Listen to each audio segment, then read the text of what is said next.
আসসালামু আলাইকুম সুপ্রিয় দাখিল নবম দশম শ্রেণীর শিক্ষার্থীবৃন্দরা, আশা করি তোমরা সকলে ভালো আছো। তো ইসমুল মুআরাবের যে ব্যাপারটা অনেক বিশাল একটা টপিক, এখানে বুঝারও অনেক বিষয় আছে, তাই একটু আমি চাচ্ছিলাম তোমাদেরকে বুঝাবো প্লাস বুঝিয়ে দেবো, প্লাস জিনিসটা আরবি বইতে যেভাবে আছে সেই বইটাও যেন তোমরা বুঝতে পারো সুন্দর করে, ওখানে কি বলেছে সে ব্যাপারটা প্র্যাকটিক্যালে যেন ব্যবহার করতে পারো, সেভাবে আমি ক্লাসগুলো নিচ্ছি। তো আমি সেখানে অলরেডি 6টা শেষ করেছি বিগত 2 ভিডিওতে, আজকে বাকি 3টা শেষ করে ফেললে 9টা হয়ে যাবে। ইসমুল মুআরাব 9 ধরনের ইআরাব আলোচনা করে আমরা টোটালি সেই আলোচনাটা আগে করেছি। তো চলো পরবর্তীতে আমরা চলে যাই, ঠিক আছে? তাহলে এখানে সাবিউ দ্বারা এখানে 7 নম্বরে বলছে ইয়াকুন আর রাফউ বিতাকদিরি, কি বলেছে? বিতাকদিরি, তাকদিরি,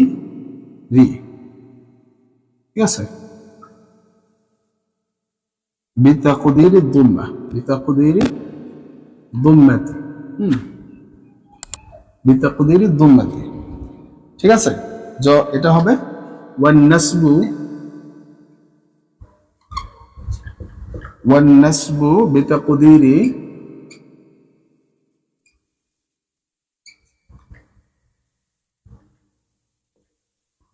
বিতাকদিরি কি বলা আছে? ফাতহা, আল ফাতহা, আল ফাতহাতু। আচ্ছা, তারপরে কি? ওয়াল জাররি বিতাকদিরি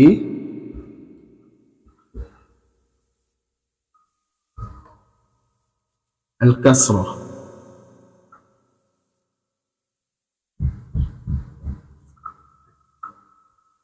ওয়াখতাসু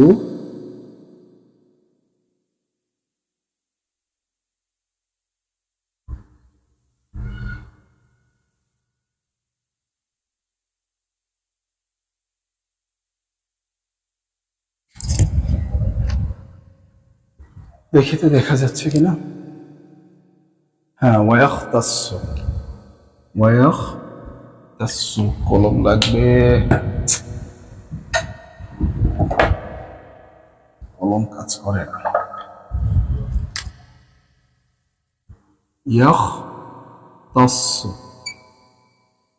ইয়াখতাসু কি বলেছে?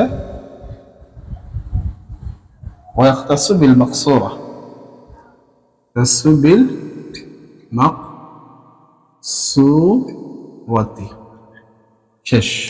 দেখো এখানে যেটা বোঝানো হয়েছে যে তোমার আইয়াকুনা 7 নম্বরে যেটা আইয়াকুনা রাফআটা হবে বিতাকদিরি মানে অপ্রকাশ্য, বিতাকদিরি মানে অপ্রকাশ্য, বিদ্যুম্মা অপ্রকাশ্য, দুম্মা মানে পেশ, অপ্রকাশ্য পেশ হবে। এই একটা এসএম, এই একটা শ্রেণীর এসএম, সেই এসএমটা জবর জের পেশ মানে অপ্রকাশ্য রূপে নেয়, জবর জের পেশ অপ্রকাশ্য রূপে নেয়, এটা গেল দুম্মা। ওয়ান নাসবু বিতাকদিরি, এখানে জবরটাও হবে অপ্রকাশ্য রূপে, ফাতহা হবে। ওয়াজারু বিতাকদিরি বিল কাসরা, সেটাও হবে অপ্রকাশ্য রূপে। এটা নির্দিষ্ট হচ্ছে ইসমে মাকসুরের ক্ষেত্রে, ইসমে মাকসুরের ক্ষেত্রে, ইসমে মাকসুর যে এসএমটা আছে সেই এসএম এর ক্ষেত্রে শুধু নির্দিষ্ট। ইসমে মাকসুর কাকে বলে চলো আমরা একটু সেটাও একটু জানি। যে ইসমে মাকসুর হচ্ছে যে মা আখিরুহু আলিফে মাকসুরা। ইসমে মাকসুর হলে, ইসমে মাকসুর হচ্ছে মা আখিরুহু আলিফে মাকসুরা।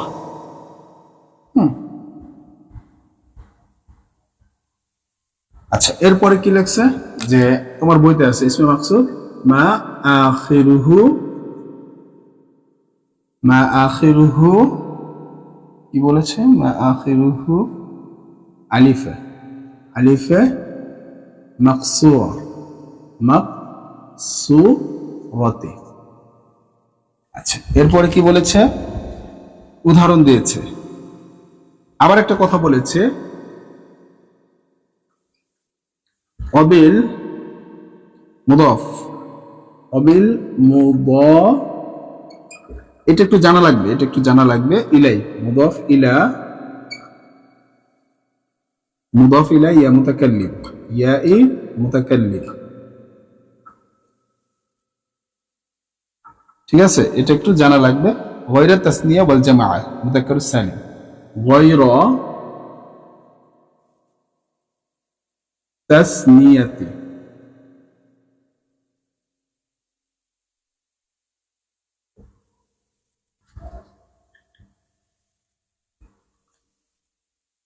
ওয়াল জামউল মুযাক্কারুস সালিম, মুযাক্কারুস সালিম, এই হচ্ছে বিষয়। ঠিক আছে, এটা একটু বড়, এই নিয়মটা একটু বড়, তো আমি বুঝিয়ে দিচ্ছি, তোমরা একটু দেখো ভালো করে যে এটার কি ইরাবটা হবে সব অপ্রকাশ্য। হালাতে রাফিতেও অপ্রকাশ্য পেশ হবে, হালাতে নাসবিতেও অপ্রকাশ্য ফাতহা হবে, হালাতে জারিতে অপ্রকাশ্য কাসরা হবে। আর এটা নির্দিষ্ট হচ্ছে ইসমে মাকসুরের সাথে। ইসমে মাকসুর কি মা আখিরুহু আলিফে মাকসুরা, যে ইসমের শেষে কি হয় আলিফে মাকসুরা হয়। আলিফে মাকসুরটা কি আমরা একটু পরে দেখবো। হ্যাঁ, ওয়াবিল মুযাফ এবং মুযাফ ইলাইহি, মুযাফ হবে ইয়াই মুতাকাল্লিম, ইয়াই মুতাকাল্লিমের সাথে এটা মুযাফ হতে পারবে। হ্যাঁ হ্যাঁ, এরপরে গয়রা তাসনিয়া, তবে তাসনিয়া এবং জামা মুযাক্কার সালিম ব্যতীত ইয়াই মুতাকাল্লিমের সাথে এই এসএমটা মুযাফ হতে পারবে। এই এসএমটা কি ইয়াই মুতাকাল্লিমের সাথে মুযাফ হতে পারবে, কিন্তু তাসনিয়া বাদে এবং জামা মুযাক্কার সালিম বাদে, সে কথাটা এখানে বলা হয়েছে। সেটা এখানে বলা হয়েছে। আচ্ছা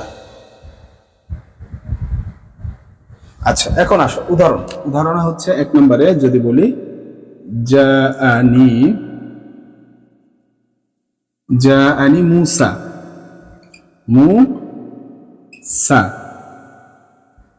এই যে জেসিমের শেষে খাড়া জবর হয় না এবং শেষে একটা ইয়া থাকে, সেটা কি বলা হয় মাকসুরা, আলিফে মাকসুরা। এই যে এই আলিফটাকে আলিফে মাকসুরা, এই এসএমটাকে ইসমে মাকসুরা বলা হয়, ইসমে মাকসুর। দুই নম্বরে যদি বলি সেখানে বলবো রাআইতু, রাআইতু মুসা, এখানেও জবরটা স্পষ্ট দেওয়া যায় না। ঠিক আছে, তিন নম্বরে বলবো মাররতু বিমুসা, মাররতু বিমুসা।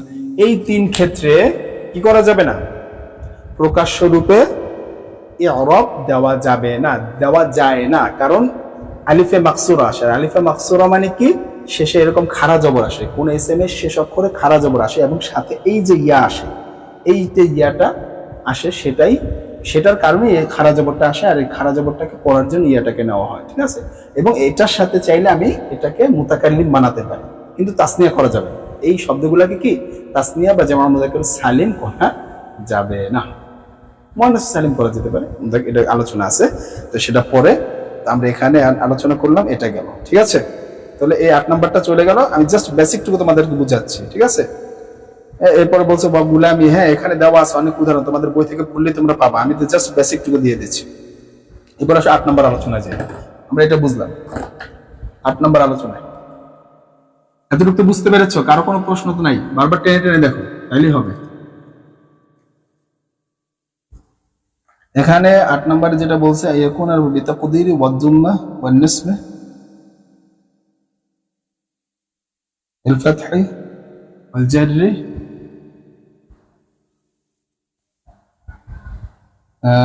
কি কি লেখা লাগবে? ইয়াকুন আর-রাফ'উ বিতাকদিরি বিদ-দুম্মা, হ্যাঁ এটা ঠিক আছে। ওয়ান-নাসব বিল-ফাথ, এটা মুছে দিলে হবে, এখানে শুধু বিল ফাতহি লিখলে হয়, বিল ফাতহাত। এটা গেল, এটা তারপরে কি ওয়াল জাররি, ওয়াল জাররি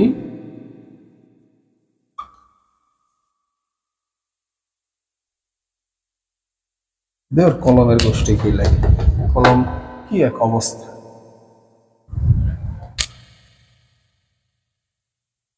ওয়াল জাররি, জারটা হবে কিসের?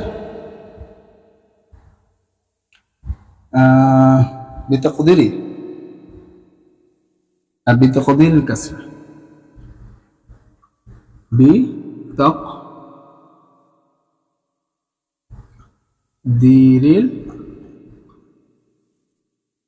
কাসরাতি,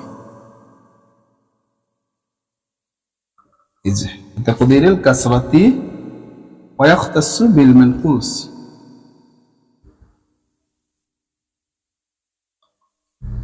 ويختص بالمنقوص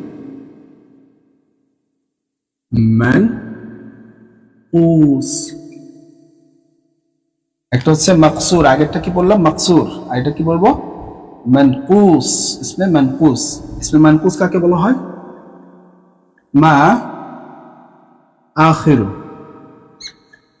আখিরুহু ইয়াই মাকসুরা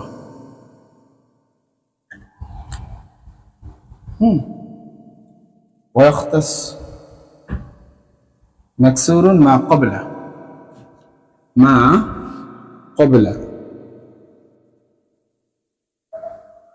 قبلها এই যে শেষ এতটুকু তাহলে এটা হচ্ছে এই ধরনের ইসম দেখো এখানে কি বলছে আইয়াকুনার রাফাটা হবে কি বিতাকদির অপ্রকাশ্য পেশ হবে অপ্রকাশ্য রূপে পেশ হবে এখানেটাও বলছে অপ্রকাশ্য পেশ হবে এই নাম্বারটা হচ্ছে কত সামিন আস-সামিন এটা হচ্ছে আস-সামিন 8 নম্বর নিয়ম হ্যাঁ আর ওয়ান নাসবু বিল ফাতহা পেশটা হবে প্রকাশ্য মানে জবরটা হবে প্রকাশ্য আর পেশটা হবে অপ্রকাশ্য জবরটা হবে এবং আল জারু বিতাকদিরি বিকাসরা এটাও হবে অপ্রকাশ্য তার মানে এখানে জব পেশ আর জের কি পেশ আর জের হবে অপ্রকাশ্য ভাবে হবে শুধু জবরটা প্রকাশ্য ভাবে হবে এই নিয়মটা নির্দিষ্ট কোন ইসমের সাথে ওয়াখতাসু বিল মানকুস ইসমে মানকুসের সাথে ইসমে মানকুস কি যে বলছে মা আখিরুহু যার শেষে কি ইয়া মাকসুরা জের যুক্ত ইয়া আছে না কবলা তার পূর্বে একটা জবর আছে তার পূর্বে কি আছে জের আছে তার পূর্বে কি আছে জের আছে তাহলে কি বলছে ওয়াখতাসু নির্দিষ্ট বিল মাকসুর এর মাকসুরের সাথে মা আখির ইসমে মাকসুর কাকে বলা হয় ইসমে মাকসুর বলা হয় মা আখিরু ইয়াহু ইয়াটা সুন্দর করলে ইয়াউন যার শেষে ইয়া হয় ইয়াউন যে ইসমে আখিরুহু যার শেষে ইয়া হয় যে ইসমের শেষে ইয়া হয় মাকসুরা ঠিক আছে মাকসুরাতিন হ্যাঁ সেই ইয়ার পূর্বে কি হবে জের হবে মা ক্বাবলাহা সেই ইয়াটার পূর্বে কি হবে জের হবে যে ইসমটা শেষে ইয়া হয় শেষ অক্ষর ইয়া হয় এবং তার পূর্বে জের হয় যে ইসমটা শেষ অক্ষর ইয়া হয় এবং তার পূর্বে জের হয় সেটাকেই বলা হয় ইসমে মানকুস এখন আমরা উদাহরণ দেখব তো উদাহরণ দেখলে 1 নম্বরে যদি বলি জাআনিল কাদি নাকি জাআনিল কাদি এই যে দেখো শেষে ইয়া আছে কিন্তু শুরুতে এই যে এই ইয়ার আগে জের আছে এই কথাটা এখানে বলেছে ঠিক আছে 2 নম্বরে নাসবিতে কি হবে প্রকাশ্য ওয়াইতু কাদিয়া ওয়াইতুল কাদিয়া ঠিক আছে কাদিয়া এখানে প্রকাশ্য জবর হবে এরপরে 3 নম্বরে জের হবে অপ্রকাশ্য মাররতু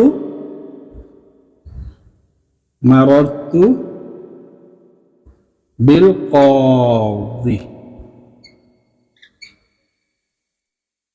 এই যে এখানে এই কথাটাই বলেছে তোমার বইয়ের দেখো 8 নম্বর নিয়মটা সুন্দর করে বুঝে গিয়েছো সুন্দর করে উদাহরণ দেওয়া আছে যে বলছে যে প্রকাশ্য মানে হালাতুর রাফিতে অপ্রকাশ্য জবর হবে কারণ শেষ অক্ষরে যদি ইয়া হয় কেন এই ইসমটা কি ইসমে মানকুস কাকে বলে যার শেষ অক্ষর ইয়া হয় মা আখিরুহু ইয়া হয় যার শেষ অক্ষর ইয়া যেটা কদি শেষ অক্ষর ইয়া হয়েছে মাকসুরাতি মা ক্বাবলাহা এবং ইয়ার পূর্ব অক্ষরে জের থাকে মাকসুরাতি মা ক্বাবলাহা যার ইয়ার পূর্ব অক্ষরে জের থাকে দেখো ইয়ার পূর্ব অক্ষরে জের আছে ইয়ার পূর্ব অক্ষরে এখানে জবরটা অপ্রকাশ্য রূপে আসার কথা বলছে তাই আসে কাদিয়া কি হবে কাদিয়া ঠিক আছে কাদিয়া আচ্ছা আর এই নসবের ক্ষেত্রে এটা প্রকাশ্য রূপে নেওয়া যাবে এই ধরনের ইসমের ক্ষেত্রে ইসমে মানকুসের ক্ষেত্রে নসবের ক্ষেত্রে প্রকাশ্য জবর নেওয়া যাবে কিন্তু হালাতের এই রাফির ক্ষেত্রে এটা নেওয়া যাবে না হালাতের রাফির ক্ষেত্রে প্রকাশ্য জবর নেওয়া যাবে না মানে পেশ নেওয়া যাবে না এবং জারির ক্ষেত্রেও প্রকাশ্য জের নেওয়া যাবে না কারণ ইয়াস ক্লিয়ার এই হচ্ছে আমাদের এই 8 নম্বর বিষয়টা তারপর চলো আমরা 9 নম্বর বিষয়টা আজকে আমাদের মতো এখানে শেষ আশা করি তোমরা বুঝতে পেরেছো 9 নম্বরটা হলেই আমাদের ইসমুল মুআররাবটা হয়ে যাবে তো একটু দেখি যে 9 নম্বরটা কি আছে কোন বিতাকদিরিল ওয়াও আছে এখানে একটু একটু সংশোধন করতে হবে, কারণ লিখে তো পারা যাচ্ছে না, অনেক লেখা। আমাদের পুরো বইটা আমি লিখে লিখে বুঝাচ্ছি, বুঝো? এই বোর্ডে লেখা, অর্থাৎ আরবিতে কিছু করা না, আমার ডিজিটাল বোর্ড নেই, লিখে বুঝাচ্ছি। তাইলে কি দ্বারা বলেছে ওরা? আল ওয়াও, আল ওয়াউই। আচ্ছা, এটা গেল একটা। এরপর ওয়ান নাসবু ওয়াল জারু বিল ইয়াই, ওয়ান নাসবু ওয়াল জারু বিল ইয়াই। আচ্ছা, বিল ইয়াই লাফজান, লাফজান, লাফজান। তারপরে কি বলেছে? ওয়াখতাসু বিল জামঈ মুযাক্কারুস সালিম, ওয়াখতাসু বিল জামঈ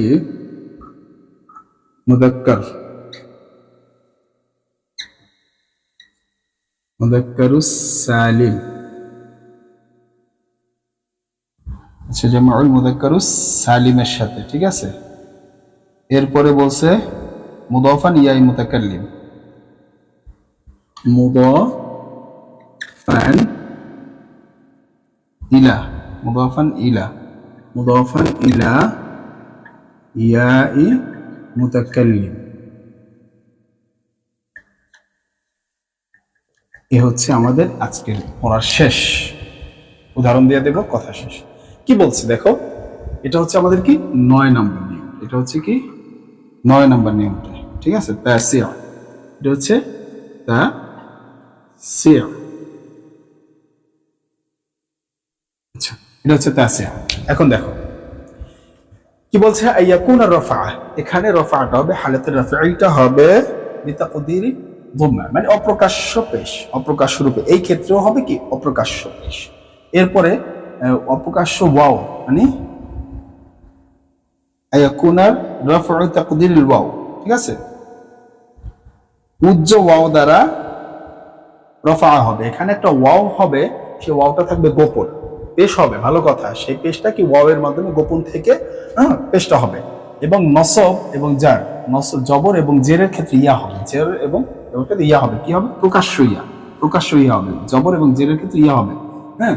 এরপরে কবলা টবলা নাই এটার ক্ষেত্রে, কিন্তু এইটা নির্দিষ্ট শুধুমাত্র জামাল মুযাক্কারুস সালিম এবং ইয়াই মুতাকাল্লিমের দিকে মুযাফ হবে। জামাল মুযাক্কারুস সালিম ইয়াই মুতাকাল্লিমের দিকে মুযাফ হবে। তো চলো আমরা এখন এটার উদাহরণ দেখি। উদাহরণটা কি? জাআনি, উদাহরণটা কি বলছে? জাআনি মুআল্লিমি, জাআনি মুআল্লিমি। এই যে দেখো, এই যে এখানে মুআল্লিমিয়ান, আচ্ছা মুআল্লিমিয়ান, তার মানে এখানে আরেকটু তোমাদেরকে বাড়াইয়া বলতে হবে। এখানে ইয়ায় হয়ে গেছে, কিন্তু এটা মূলত কি ছিল দেখো, তোমার বইতে এখানে দেওয়া আছে মুআল্লিমুয়ান, মুআল্লিমুয়া হয়েছিল। মানে এটা কিরকম ছিল? এই মুআল্লিমুয়া, এই যে দেখো তোমার বইতে উদাহরণটা এভাবে দেওয়া আছে। মানে এই যে ওয়াও দ্বারা পেশ হয়েছে, ওয়াও দ্বারা পেশ হয়েছে, মানে ওয়াও এর আগে পেশ থাকবে, এটা ওয়াও ছিল কিন্তু শেষে ইয়াই মুতাকাল্লিম হয়েছে। ইয়াই যে মুদাফান ইয়াই মুতাকাল্লিম হয়েছে বলে, যেমন কিন্তু এখানে একটু চেঞ্জ করা হয়েছে, মুআল্লিমিয়া, মানে জবর দেওয়া আছে, কিন্তু এখানে কি হবে? মূলত ওয়াও আছে, এটা হালাতুর রাফঈতে আছে, ঠিক আছে। কারণটা কি? আমেল দেখে বুঝতে পেরেছি। কারণটা কি? শুরুতে আমেল দেখে বুঝতে পেরেছি। আচ্ছা, এবার 2 নাম্বারটাতে চলে যায়। রাআইতু মুআল্লি,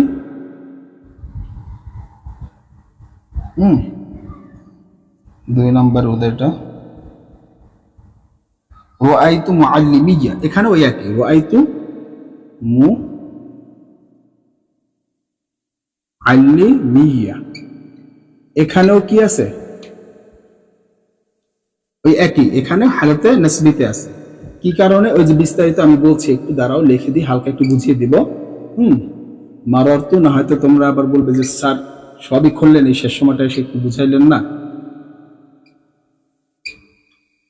এখানেও এই একই কথা, মুআল্লিমিয়া, ঠিক আছে। তবে এখানে যে যে ঘটনা ঘটবে এখানে হারফে জার আসবে। আচ্ছা এবার একটু বলি, এখানে এই যেরকম এখানে বিস্তারিত একটা দিয়েছিলাম না ওয়াও, হ্যাঁ, এখান থেকে যেটা হয়েছে, হ্যাঁ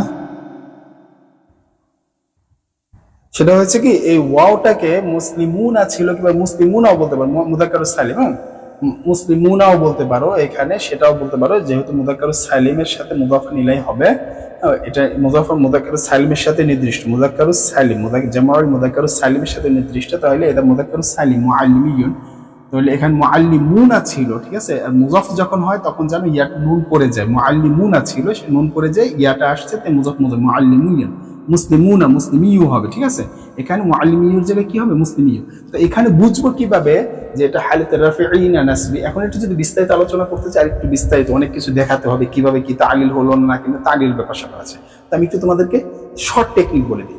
দেখো এখানে যে এই যে প্রথমে এক নম্বরে যে এই ইয়াটা দেখতে পাচ্ছ আমেল, এই যে ফেল ফাইল মিলে যাই দেখতে পাচ্ছ, এই আমেলটার ক্ষেত্রে যেটা দেখবা সেই আমেলটার পরে কিন্তু ফেল ফাইল দেখতে পাচ্ছ না, ফেল ফাইল দেখা যাচ্ছে না। মাফউল, এই ফেলের পরে এটা জাআনি মানে আমার কাছে আসছে, কি মাফউল কে আসছে, মুআল্লিমিও আসছে, ঠিক আছে, মাফউলে বিহি আসছে। আচ্ছা এখানে ডিরেক্টলি এটার ভিতরে হুয়া লুকায়িত আছে, ঠিক আছে, আমার কাছে আসছে। এরপরে এখানে দেখো রাআইতু ফেল এবং ফাইল, ফেল এবং ফাইল একসাথে আসছে, তারপরে যেটা আসছে মাফউল হিসাবে, কিন্তু এটা জবর, মাফউল তো সবসময় জবর হয়, তার মানে এটা সেই অবস্থা। আর মারারতু এটা গেছে ফেল ফাইল, কিন্তু সাথে আবার কি হরফে জার বা, তাহলে এখন এটা কি হরফে জারিতে আছে, কিন্তু তিনটা দেখতে একই রকম। এই হচ্ছে এই টেকনিক খাটাতে হবে, বুঝতে পেরেছি। এই হচ্ছে আমাদের 9 প্রকার। তো আমি আর একটু তোমাদের বাকি আছে, সেই বাকিটা আমি আর তোমাদের বলবো না, ঠিক আছে, সেই বাকিটা তোমরা কমপ্লিট করে নিবা। দেখো তোমাদের এখানে দেওয়া আছে, 1 নম্বরে বলা আছে দম্ম, রফা আদারা ফাতহা, এগুলো আমি সব বিস্তারিত আলোচনা করেছি, সেটার এখন সংক্ষেপে একটা বিষয় দিয়েছি। এরপরে আমি তোমাদের জন্য প্রশ্ন এই চ্যাপ্টারের সেটা কিভাবে সলভ করবো সে বিষয়ে আমি তোমাদেরকে ধারণা নিয়ে আসবো। তো আজ এ পর্যন্ত, আসসালামু আলাইকুম।